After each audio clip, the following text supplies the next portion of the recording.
What's up, runners? So, how I fuel for distance running, you know. So, for guys who don't know me or new to my page, my name is Dr. Ray Peralta. I'm a run coach and physical therapist, and I'm passionate about helping athletes achieve their full potential, whether they're runners or even non-runners who just have to run because maybe they have to pass like a fitness test, maybe for the military or law enforcement, or they just want to, add running to their routine just to be healthier and just, for longevity. So yeah, fueling for distance running isn't just about eating, whatever you want, right? Sometimes people are like, oh, I'm just gonna pig out and eat whatever on. It does take an intelligent approach, especially if you want to do it the right way. Yes, you can survive and eat whatever you want and live life whatever you want, but if you want to optimize your body for running, like you really want to succeed at running, and even if you don't like running, but you know that you need to get faster, you need to improve it, eating the right foods can be a game changer for performance, recovery, and long term health. So maybe you'll start enjoying running because now you're fueling your body properly. So it's not like all slow and sluggish. Today, I'm going to break down everything step by step on how you can use fueling or nutrition and I'll share how I like to use it for distance running and what I consider distance running. And others people may debate this, anything from 1 mile and beyond, 1 mile to the marathon or beyond, ultra marathon, etc. And why do I start the 1 mile marker or 1500 meter for you track and field athletes out there? Is because the 1 mile is where the energy systems, like 77% of it is aerobic metabolism. That means you're using oxygen to, help your body produce energy, burning your glycogen stores and fatty acids. And the better your body's able to metabolize energy in your body, so usually glycogen's carbohydrates or sugar in the body. So your body stores sugar in your muscles and different area, your liver as well. And again, the better you're able to metabolize that energy and use it for energy, the better you'll be able to perform. Because now you're using that energy properly instead of all slow and sluggish. And now you're like, it feels like your legs are like bricks when you're running. So if you struggle to stay energized as a runner, recover effectively, this video is for you. So again, we talked about like the distances. Again, 1 mile, even in a marathon is 26.2 miles, right?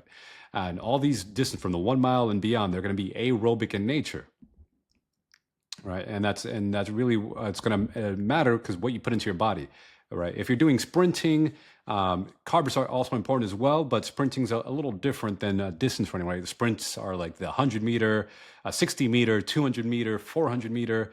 And there's some debate on the 800 meter, but definitely 400, 200, 100, and below. All the sprint events, and sprinting and track and field is a bit different than the distance running, where in distance running you really want to build up your aerobic metabolism, your aerobic energy systems. Again, that's how efficiently your body takes in oxygen, use it to like burn the fat that's already in your body, because everyone carries some amount of fat. Even if you're very lean, even if you're 10% body fat, that's 10% of your body, that's fat that can be used for energy.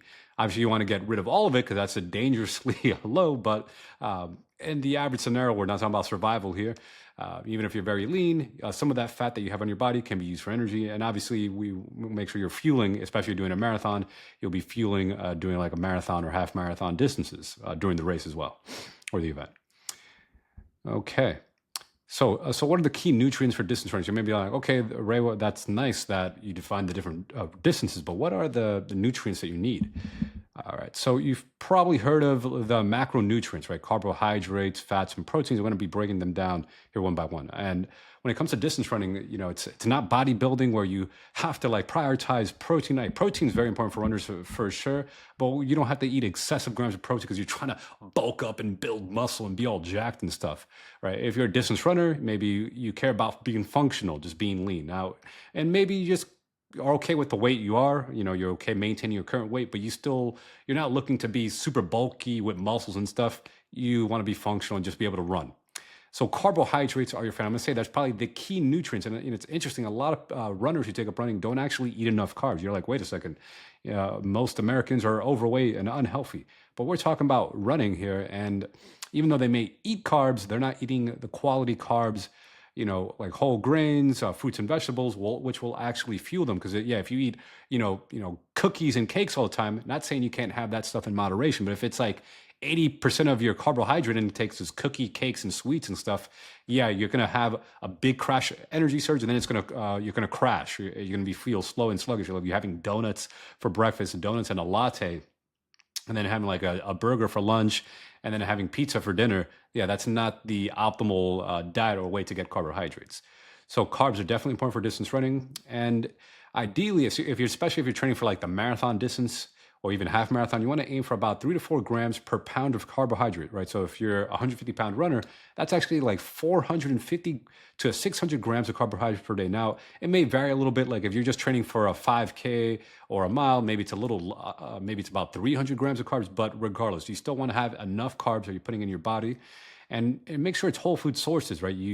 Yes, every now and then you can have some candy, but it really should be fruits over candy bars for the most part. Like again, 80% of your carbs should be fruits, grains. That we're talking about quinoa, rice, potatoes, sweet potatoes, healthy carbs that actually nourish your body and also have like minerals and vitamins in them that are not just junk food that's going to leave you all sluggish. And right, and then when you eat the right carbs, you're gonna have better endurance, quicker recovery, and your hormones also gonna be in balance because right, your hormones are not gonna be out of whack. Because if you're drinking a 2 liter thing of soda, right, Coca-Cola may be tasty, and yes, technically it's carbs because it's just pure sugar in there or fruits or corn syrup, but that type of carbohydrate, like in that 2 liter bottle of soda, is just gonna leave you crashing and burning. And again, there might be exceptions if you're an ultra marathon runner and you're like burning thousands of calories. Yes, you may have soda on a run, but when we're talking about like the 5K runner, the mile runner, it should be like I'll say like soda, like less than 10% of your carbs should be from soda. Definitely pick fruits and whole grain sources versus like doing the junk food stuff. Okay. And hydration. And now this segues into hydration. Hydration is also something that's, not always appreciated, right? A lot of people think, oh, I know I should drink water, and maybe they'll have a glass of water here and there, a bottle of water. But especially if you're training for running or distance running, a lot of times people don't even realize that they're dehydrated. Fun fact, a lot of times people, when they're admitted to the emergency room, are actually provided with a saline hydration, like so it's saltwater hydration, IV hydration, just because the majority of people who go into the emergency room are dehydrated for all sorts of whatever medical conditions. A majority of people are actually dehydrated, and you feel better just because you're getting hydrated properly. And same thing, a lot of athletes, people take up running, are actually just living day to day dehydrated, not even realizing they're dehydrated. And they don't even realize how it can impact their endurance, their strength, their mental clarity. So practically, and it's another thing interesting to point to note, when you lose just 1 to 2% of your body's water weight, 'cause it's interesting, the human body, depending on your gender, whether you're man or a woman, it's about 60 to 70% of your weight, your body was actually 60, 70% of it is water. Now the water is in different compartments in your muscles, in your bones, in your fat tissue. However, just losing 1 to 2% of that body water weight leads to fatigue, muscle weakness, and drink up. And if you get completely severely dehydrated, you can even pass out just because you're severely dehydrated. So I'm aimed for about 3 to 4 liters of water per day. And then you could adjust it, based on your sweat loss. You may need to drink more water. If it's in the summer months and you just sweat a lot, you may even expand. Add maybe going to like 5 liters of water. It really depends on how much you lose through sweat, and you can measure this. You could weigh, your before and after a run workout and see how much you lost. So if you lost like a 1 pound of sweat or fluid, whatever, you just lost 1 pound of weight from pre and post run, then you could replace that 1 pound. Usually at 16 ounces of fluid for every pound of weight loss, right? So essentially 16 ounces is a pound. But again, you may need more or less depending on how much you drink. And in general, men tend to need a little bit more water. Women tend to need a little less water. So men might want to drink 4 to 5 liters, while women might either be 2 to 3 liters per day. But also, again, it depends on your size. Because if you're very tall and you have a larger frame, again, you may need a lot more water than someone who's shorter and has a smaller frame. Protein. So protein is also very important for runners. So proteins has a crucial role for runners, and it's for distance runners, for recovery, muscle repair, and hormonal health. So, protein can be controversial. Some people say, "Oh, it has to be from animal sources," or if you try to get it from plant, it's not efficient, right? But the people who are on the carnivore diet, they tell you, "Oh, it has to be from like steak and eggs." And that's not necessarily true. Yes, plant sources are not as efficient. So like if you try to get your protein from just, let's say, beans and tofu, you're going to have to eat more of it to try to match out, because just gram per gram, the utilization, how your body absorbs the protein is a little less in plants, but it doesn't mean you can't be a vegetarian and meet your protein needs. It just means you have to eat a little bit more protein as a vegetarian so you get enough of your protein needs. So what are the protein needs? It's about 0.65 to 1 gram per pound of weight. So if you're a 150-pound runner, that's anywhere from 100 to 150 grams of protein per day. And again, you could do this if you eat everything, you're an omnivore, right? It's pretty easy. You could eat, a combination of food, plant-based proteins, again, lentils, tofu, protein powders, or if you eat meat, right, you could have, again, steak, chicken. Try to go for, if you're going to eat meat, go for lean sources, right? You don't want things that have too much fat on them. You don't want to have like baby back ribs. Aim for like the lean cut of meat, a lean cut of like ground beef, lean steak. Again, chicken, lamb, etc. Just lean sources of protein. And then if you need supplements, you could definitely have protein shakes, whether if whey protein, or if you're sensitive to whey or dairy, you could do like plant-based protein, like either soy protein or pea protein. If you don't want to do soy, pea or rice protein. There's different options for plant-based and animal-based eaters. It really depends on what your preferences are, what agrees with your stomach, because some people just can't tolerate dairy, so they avoid dairy for that reason. Maybe you're lactose intolerant. Anyhow, let's go on to healthy fats. So there's a big myth that fats are dangerous. That, if you have fat, it's going to slow you down. However, the right kinds of fat are okay, right? I did mention that you want to get lean protein, but you also want to balance your healthy fats. Again, I'm not saying go overboard with fats and just start eating sticks of butter every day and pounds of butter and like just slamming bacon left and right, because bacon has other health risks if you eat too much of it, and you actually don't want your cholesterol going through the roof. And I know some people like to debate this, especially people in the carnivore-based diet crowd, but we're going to talk about the debates here. I was talking about what the science showed, and a lot of the science shows that, yes, some healthy fats, like saturated fats, can be healthy. Again, everything in moderation. And yes, healthy fats are important. Like, you get healthy fats like in avocados, walnuts, olive oil. And healthy fats help support hormone production, immune function, and energy needs. So how much do you need? So aim for about 0.5 gram per pound of body weight. So for me, for like example, you're a 150-pound runner, that's 75 grams of fat daily. And yeah, sometimes that can include peanut butter, right? I'm not saying your only fat source should just be peanut butter, because peanut butter is also processed. It's processed peanuts, right? I aim for like the whole food, like if you could have actual peanuts, whole peanuts if you can. But sometimes the peanut butter is convenient, and there's nothing wrong with having peanut butter. Try to have like the most unprocessed version of it, right? Try not to get the one that's with all the added sugars and chemical like preservatives and stuff. If you can, go for like the organic peanut butter. If you can, I understand people have different budgets, what's available in their communities, but again, try to just choose healthy fats, right? And when in doubt, avocado is like a great healthy fat choice, and again, that could keep you healthy.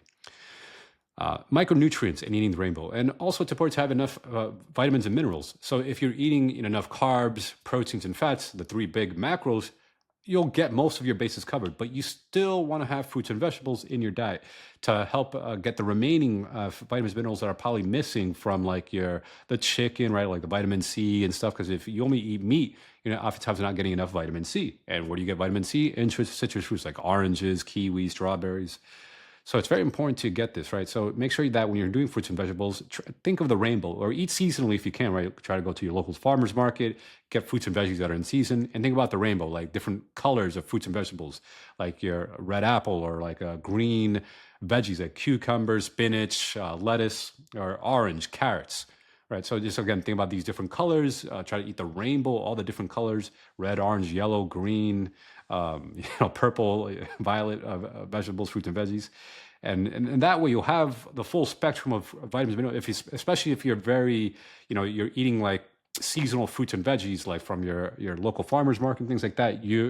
When you do it that way, you're actually going to cover all your bases. You oftentimes don't have to supplement. Now, if you live in areas where you don't have access to this kind of stuff, yes, it's okay to supplement with like a multivitamin, multimineral. If you don't have access to being able to eat the rainbows of fruits and vegetables, or it's lower quality stuff, like you're getting stuff that's like preserved, and it's stuff that's been sitting on the shelves for months on months, right? It's not always the best quality. Then yes, you may want to supplement. And same thing with protein. Maybe you're not able to get enough protein, you may have to supplement. Or maybe you're just pressed for time for carbohydrates, and you just need to get a sports drink, right? You need to get a carbohydrate sports drink. That's okay as well. I'm not saying you can never have shakes or smoothies or things like that. Just again, if you can, try to prioritize whole foods, and then the supplements are just meant to supplement already as healthy as a diet that you're able to produce. Like, you shouldn't just rely on a protein shake and still eat like junk 80% of the day, right? Don't like eat just a bunch of fast food and takeout.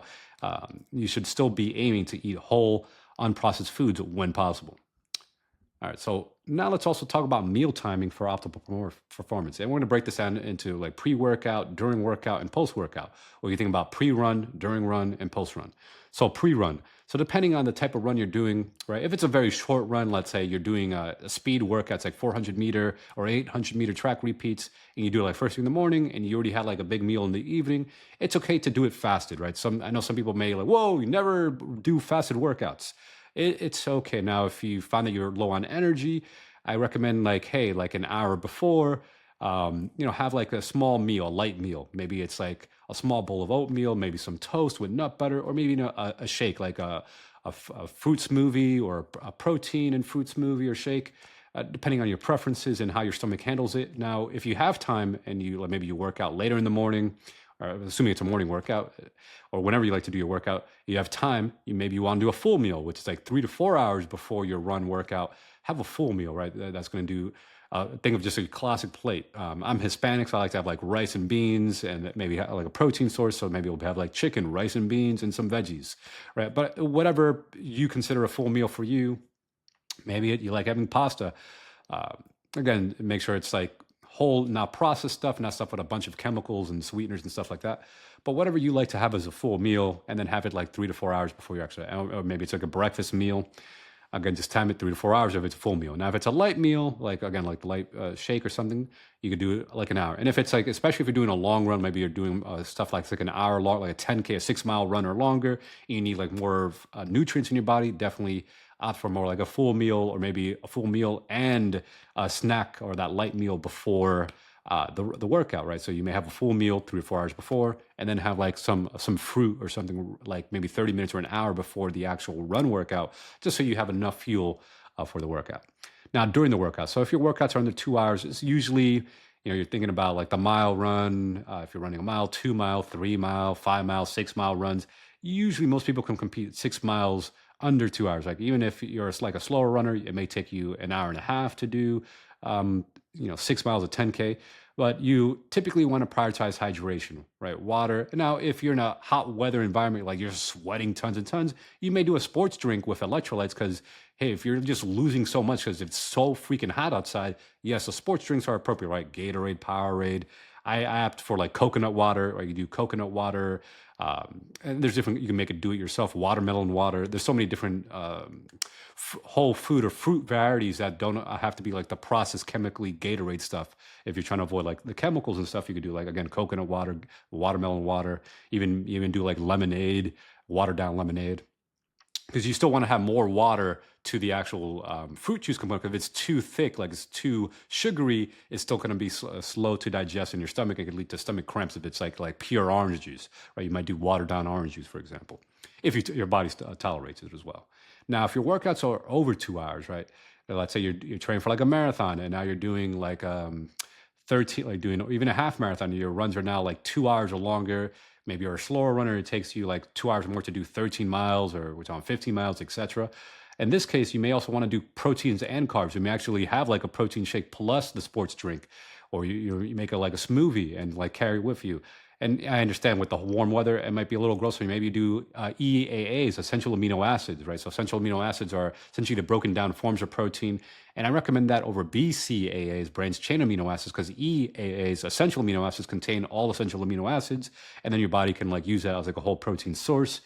And so you could do EAA drink with like a sports drink, right? So you may mix that with like coconut water and or whatever. Again, or if you do like Gatorade, sure, you could drink Gatorade. There's nothing wrong with that if you don't mind the preservative or the whatever kind of chemicals they put in there. But again, I opt for coconut water, watermelon water, or a homemade do-it-yourself sports drink. And if you really must, like you're in a crunch, like, hey, you don't have time to make these homemade drinks or concoctions. I know some marathon runners who actually have candy during the run. Like if they're doing a long run that's over 2 hours, they may actually have candy or cookies. Like they may even have like Oreos or stuff. Because essentially, when you're doing long runs, you typically want to have. This is a general rule. It depends on how much you sweat and how much energy you burn uh, per hour. So it's about. Typically, you want to have 30 to 60 grams of carbohydrates per hour, especially doing these intense workouts. And then if it's definitely over 2 hours, you're like maybe going into 3 hours, You may even be 90 grams of carbohydrates per hour that you're burning. You're like sweating a lot. You're going at a fast pace, and that might look like cookies, but you may have a mix of different fuel sources. You may have like a little utility belt with you where you have like the different snacks that you need, or gels. They have these sports gels where you like drink these goos and gels, and or chews. And there's all these different sports drinks and gels and things on the market out there to, because yeah, it's difficult to like carry a whole bunch of bananas and apples with you, or blueberries when you're on a long run. Your body's warming up. That stuff might start getting gross and mushy. You might just want the gels, the chews that are a bit more convenient for like hot weather environments, that are not going to like get damaged as easily as like trying to carry like bananas, or you don't want to like Oreo cookies that are all mush and destroyed and stuff while as you're running. Okay. And then post workout, so after your run or your workout, typically it's fine to eat a full meal within 2 hours of finishing. So anywhere immediately after your workout, immediately after your run, whether it's a short run, a medium run or long run, or a speed workout, to help kickstart your recovery, because you do want to refuel your body so your body can rebuild its glycogen stores, help your muscles recover, help with repair. And if you're not that hungry, still do like a recovery shake. Maybe you want to do like a protein shake. Maybe you just want to do chocolate milk, right? Maybe you want to do like a fruit smoothie. You want to stop at the smoothie bar or make your own smoothie, or maybe you just want some piece of fruit. That's fine too. Then after an hour or two of having your smoothie or shake, then you're like, okay, now I'm starting to get hungry. Then you have a full meal, whatever full meal that you like to eat, but try to make healthy food choices, right? Have like a healthy food. Again, every now and then it's okay to have the fried chicken and biscuits and stuff, but please try to, again, 80% of your diet should be whole unprocessed foods. If possible, if you can make them homemade. And if you are going to eat out, try to just make a healthy challenge, right? If you're going to eat out somewhere, try to have like a salad, or if you're going to have a burger, have like the burger, but not have like so many like bacon and all these toppings. Maybe have the burger, and then see if you can swap the bun out for like a whole wheat bun, or a healthier bun option, or have the burger patty on a salad, and then maybe swap out the French fries for like minimally processed sweet potato fries or something like that. Just because a lot of times the way like fast food restaurants prepare the foods, they tend to overly cook them, use hydrogenated oils. These are the kind of the bad kind of. So if there's fats you want to avoid, like trans fats, these types of fats, like they call them like these bad seed oils. And again, I'm not saying seed oils are bad, because it depends how you use them. If you overcook them and you use them over and over and over again, like canola oil and stuff, and you put them in your French fries, like a lot of fast food chains do, that could be unhealthy for your body. And that's why I'm saying swap out, what their standard French fries that have been sitting there for like 8 hours already, and try to get like swap out the French fries for a side salad, right? Just making healthier food choices. And so don't use running as an excuse just to eat a ton of junk food. Again, every now and then it's okay to have the junk food, but 80% of your diet should be clean. And when you do it this way, when you treat your body like an athlete, like a professional athlete, even though if you're a weekend warrior, or you're just someone who just wants to train for longevity, you just want to train for fitness, maybe you're in your 40s, you just want to just be fitter and healthier, still eating in a healthy, clean way is beneficial. And you actually notice your running performance will actually improve. A lot of times, a lot of runners I work with are just surprised by cleaning up their diet, they get faster, or just by eating more quality carbs, swapping out like the junk carbs and eating quality carbs, they get faster, because what you eat matters. I like to think of a saying, garbage in, garbage out, right? So if you want to have high performance, think of yourself like a sports car, right? You're not going to just put junk fuel in it. You're going to put that clean, high efficiency fuel, that high efficiency fuel into the engine, into the body, so it could process faster. So now you could run faster if you want to, run for longer without like crashing and burning. And that's what happens when you have like those donuts and candy, right? You have that quick jolt of energy and then you crash. And you're like, man, why can't I finish this 2 mile run? Because your body's all sluggish and stuff. Because your typical diet is just a bunch of donuts and cookies and lots of like unhealthy foods. And if you make that big change to the healthy foods, oftentimes that cleans up a lot of the diet. Just eating whole, unprocessed foods, healthy diet. And if you need recommendations, I typically recommend athletes do like a Mediterranean diet, because Mediterranean has the healthy fats, and it still allows you to eat some like animal meats, where like maybe you eat lean meats or fish. It's very heavy on like seafood and stuff. Salmon. So like healthy protein sources and combination fruits and veggies are a great way to go. And if another option is vegetarian, of course. And if you tolerate, you can do dairy. And if you just want to eat you want to be an omnivore and have all different selections, that's fine too. But again, do a healthy whole foods version of that if you can. So, what are the common mistakes and how to avoid them? So, some of the most common mistakes again are just not eating enough carbs, right? Or underestimating your hydration and thinking you're drinking enough fluid when you're actually you may be behind a whole liter or two, right? So, I tell people, right, if you're aiming for 3 liters of water a day, get a 1 liter water bottle and just drink it 3 times a day, right? So, have like a 1 liter water bottle in your morning hours, 1 liter bottle water bottle, and then the afternoon hours, and another 1 liter of water in the evening hours. Right. And if you're sweating a lot, sometimes you actually need to add some salt to the water because plain water alone, for a lot of people, if you're like working and maybe you're sweating, and sometimes you're just sweating working a desktop, that's possible. Sometimes plain water is not enough, and you actually need to, some of your water has to be salted water, especially if you're not drinking enough sodium. And a lot of times, if you're training for a marathon, your electrolyte needs are also important. So make sure you're drinking electrolyte water. So coconut water is oftentimes a great choice because coconut water has sodium, potassium, and has your electrolytes in there. And obviously, lots of fruits and vegetables also have electrolytes, but sometimes you just need to add like sea salt to your water. Okay. So I hope you found this useful. And we've talked a lot to be here about nutrition, how to fuel properly for running, especially for distance running. And if you're needing help for like training and how to fuel properly for your distance run, whether again you're doing a mile, because it matters even for the mile, the 2 mile, 5K marathons and beyond. And you're like, hey man, how do I get started on this? And I need for more guidance. I have a free training that kind of goes over my methods. I'm gonna drop the link here, and then from that free training, if you're interested, you're like possibly, hey, I might possibly need some more guidance on this. You could book a call with me. We talk about a strategy call on how to get your fueling strategy right for your running, regardless if you're a 1 mile runner or a marathon runner and beyond. All right, so I'm gonna drop that link here, and take care, y'all.